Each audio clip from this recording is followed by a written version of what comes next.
पोरांनो, तुमची उंची आता वडिलांच्या खांद्याला आली, बरोबर?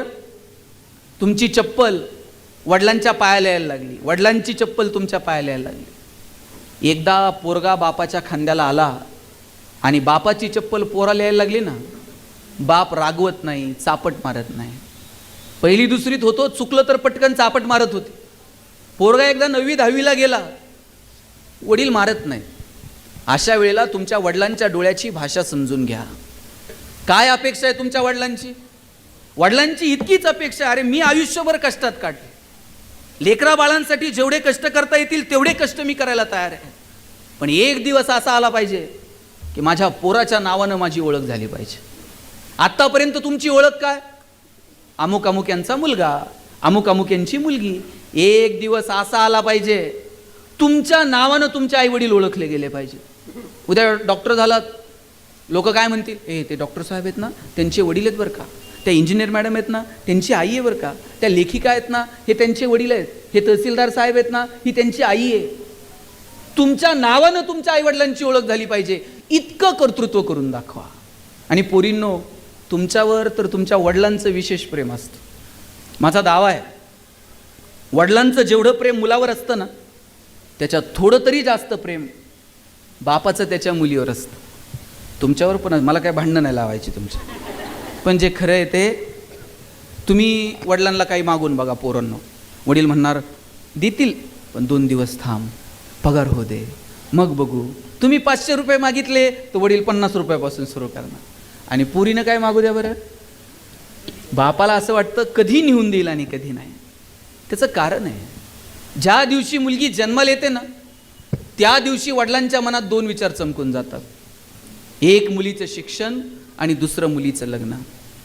1 रुपया वडील बाजूला काढून ठेवत असतात. स्वतः फाटलेली तुटलेली चप्पल घालतील, पण पोरीला मात्र शाळेत जायला सायकल घेऊन देतील, गाडी घेऊन देतील, बसचा पास काढून देतील, हॉस्टेलची फी भरतील, तिला चांगले शूज घेऊन देतील. स्वतः इकडं बाप फाटलेलं बनियन घालल, पोरीला मात्र चांगला ड्रेस घेऊन देईल. पोरीच्या लग्नात तर बाप असा फेटाबिटा घालून मिरवत असतो. दिवसभर बापाची मान उंच असते. कन्यादान झालं ना, मग बाप मान खाली घालतो, जावयाच्या हातात हात देतो आणि सांगतो, तळ हाताच्या फोडासारखी जपली, सांभाळून घ्या. दिवसभर वडिलांच्या डोळ्यात थेंब येत नाही, पण पोरीची गाडी एकदा निघून गेली ना, खांबाच्या पलीकडे जाऊन एकटाच रडतो तो बाप असतो. अरे कॉलेजवरून यायला पोरीला 10 मिनिट जर उशीर झाला ना, बाप 10 मिनिटात 10 वेळा आईला विचारतो, कुठपर्यंत आली बघ ग. ते तुम्हाला थेट फोन पण लावत नाही, ते आईच्या मागेला कुठपर्यंत आली बघ, जरा फोन कर. वडील तुमच्यासोबत थोडंसं अंतर ठेवून वागतात, पण बापाचं तुमच्यावर विशेष प्रेम असतं. माझी विनंती आहे सगळ्या मुलींना, कधीच बापाची मान शिरमेनं खाली जाईल असं वागायचं नाही. बापाला अभिमान वाटला पाहिजे, अरे काय माझी राणी जन्माला आली, काय तिनं कर्तृत्व करून दाखवलं, काय माझा पठ्ठ्या जन्माला आला. आई बापानं तुमच्यासाठी टाळ्या वाजवल्या पाहिजेत. इतकं मोठं काम तुम्ही तुमच्या आयुष्यात करा. आयुष्य सुंदर आहे, या सुंदर आयुष्याचा मनापासून आनंद घ्या. काय करायचं आपण आपल्या आयुष्यामध्ये ते ठरवा. चुटकीशीरशी हे दिवस निघून जातील. आत्ता फालतू जोक क्रॅक करणं, कोणतं आपल्याकडे बघून हसतंय, यात छान छान वाटतं.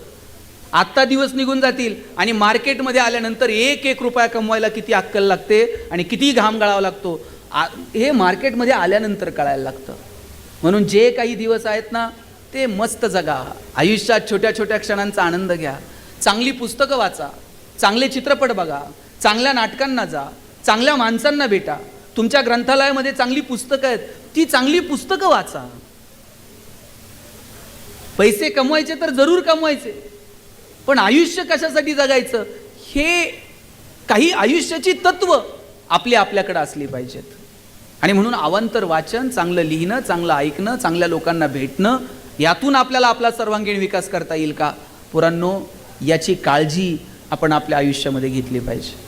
तुम्ही सगळे एकमेकांपेक्षा वेगळे आहात, तुमच्यातलं वेगळेपण ओळखा. तुम्ही समजा बसमधून चाललेला आहात आणि अचानक तुमच्या कॉलेजमधल्या 2-4 मुली बसमध्ये आल्या, गर्दी आहे.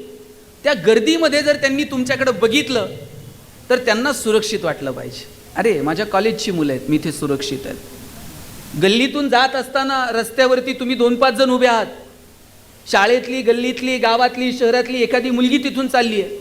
तुमच्याकडं बघितल्याबरोबर तिला वाटलं पाहिजे, अरे इथे 2 वाघासारखी पोरं उभी आहेत, काय कुणाची भीती मला. तिला तुमच्याकडे बघितल्यावर सुरक्षित वाटलं पाहिजे.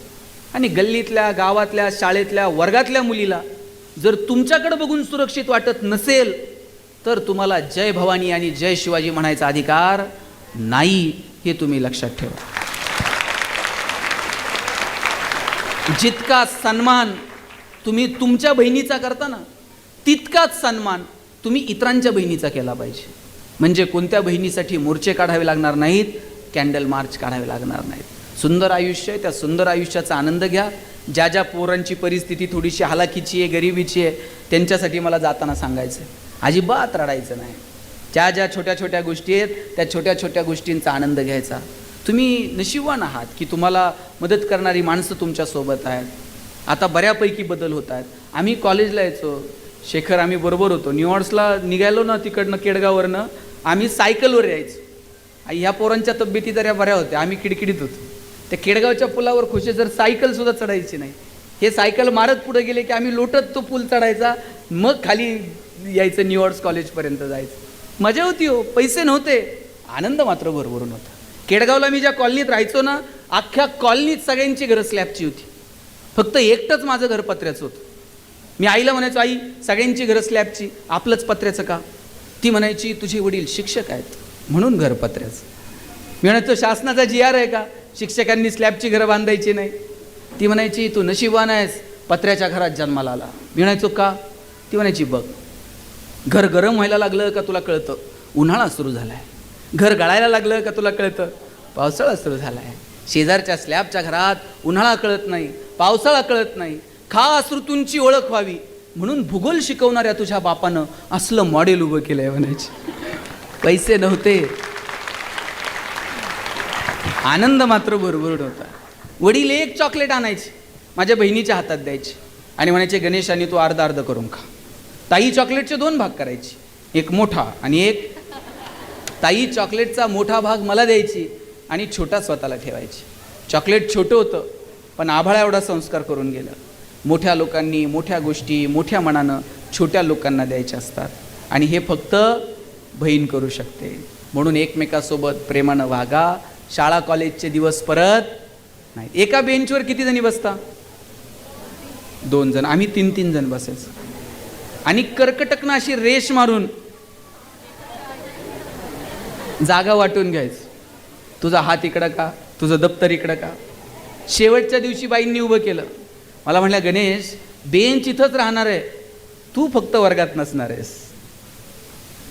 तुम्ही ज्या बेंचवर आता बसताय ना, या खोसे सरांना, अध्यक्ष, या सगळ्यांना विचारा, त्या बेंचवर आधी कितीतरी जण बसून गेलेत. तुम्ही जाल, पुढचं कोणीतरी येऊन त्या बेंचवरती बसणार आहे. आपण मालक, आपण विश्वस्त आहोत. सांभाळायचं, पुढच्या पिढ्यांच्या हवाली करायचं आणि ज्या दिवशी तिकीट येईल त्या दिवशी जगाचा निरोप घेऊन निघून जायचं. इतकं सुंदर आयुष्य आहे. म्हणून जे शाळेतले क्षण मिळालेत ते आनंदानं जगा. शाळेतले दिवस परत नाहीत. आणि या पोरापोरींचं जगणं जर शोधायचं असेल ना मॅडम, हे तुम्हाला गृहपाठांच्या वह्यात सापडणार नाही. यांच्या वर्गपाठाच्या वह्यांची मागची 2-4 पानं वाचायची. यांचं जगणं तिथं लपलेलं असतंय. मेहंदीचं डिझाईन, रांगोळी, पोरांनी तर किती किती नावं खुडून खुडून पुन्हा पुन्हा लिहिलेली असतात. ही त्यांनाच माहीत. पोरांचं जगणं सापडतं हे वह्यांच्या शेवटच्या पानांमध्ये. ती शेवटची पानं जर आपल्याला कळाली तर यांचं जगणं समृद्ध होईल. म्हणून तुम्हा सगळ्यांना तुमच्या भावी आयुष्यासाठी मनापासून शुभेच्छा देतो.